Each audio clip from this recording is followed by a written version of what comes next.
If we want to talk about hot things, perhaps the best place to start is with the familiar. Perhaps the first thing you thought of was fire, which is, without a doubt, hot. However, an ordinary fire, which has a temperature of 1,000 or 2,000 degrees Fahrenheit, isn't even competitive in a hot contest. So what's hotter than a familiar fire? Well, there's the blowtorch, which is about twice as hot as a campfire. But even a torch isn't competitive in a contest for the hottest thing in the universe. For instance, the surface of the sun is twice as hot as a typical torch, and the center of the sun is 3,000 times hotter than that, weighing in at 16 million degrees centigrade. And even that incredible temperature is eclipsed by the technologies employed by my colleagues and me to study the laws of nature. Using huge particle accelerators, we can smash beams of subatomic particles together at near the speed of light and generate temperatures 1,000,000 times hotter than the center of the sun. We particle physicists do have the coolest toys. Well, hottest, but you know what I mean. A really interesting thing to think about is what happens to ordinary matter when it encounters temperatures like these. To understand that, we can remember some familiar phenomena and then learn about some more exotic things that you might not have heard about before. To begin with, we know about the states of matter that we learned about in school, specifically solid, liquid, and gas. Of course, things are solid when they're cold, gaseous when they're hot, and liquid when they're in between. So how does temperature affect the structure of matter? To understand that, we need to think both molecularly and atomically. In solids, molecules are moving very slowly, slow enough that the forces between molecules are strong enough to hold them in place. In liquids, the molecules have much more energy and the interactions between molecules remain but dominate less.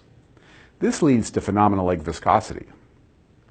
When matter is heated even more, the interaction between molecules becomes negligible and matter turns into a gas with molecules bouncing around randomly.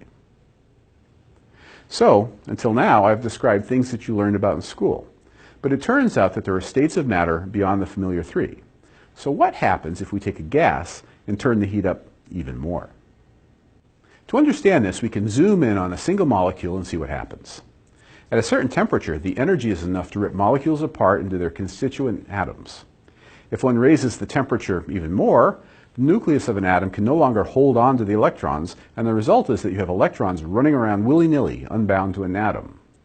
The nuclei might initially hold on to some of its electrons, but eventually the temperature will be so high that what you have are electrons and bare atomic nuclei running around. The temperature at which these stages occur depends on the molecules and atoms under consideration, but what I've described here is generally true of all matter. When matter is heated enough that the electrons are being pulled off the atoms, this is a new state of matter called a plasma. You've seen plasma in fluorescent light bulbs, lightning bolts, and in those cool plasma balls. The temperature of the plasma in lightning bolts can be 10 times higher than what occurs in a blowtorch.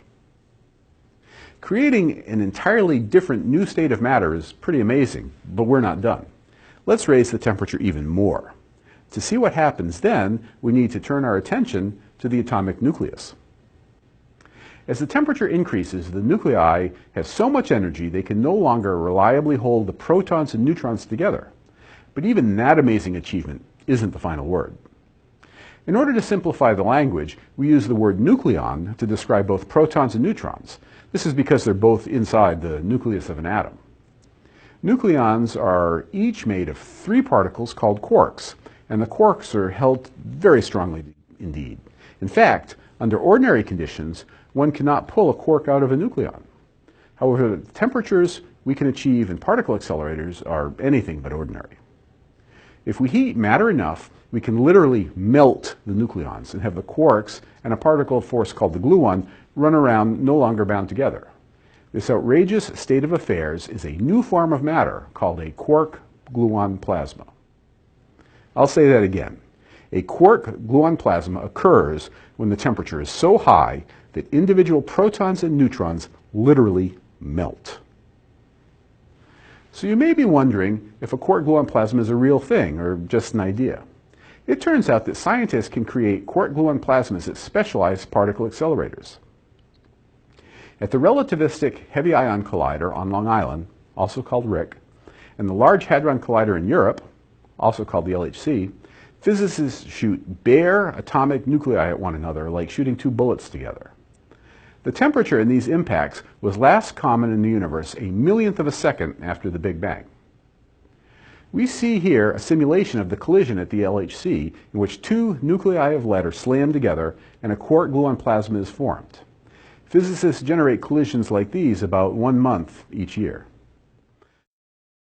The study of quark-gluon plasma is still a relatively new science, but scientists at RHIC and the LHC are studying their data, and it is guaranteed that the next few years will teach us something very interesting about this hottest state of matter. And that is totally cool.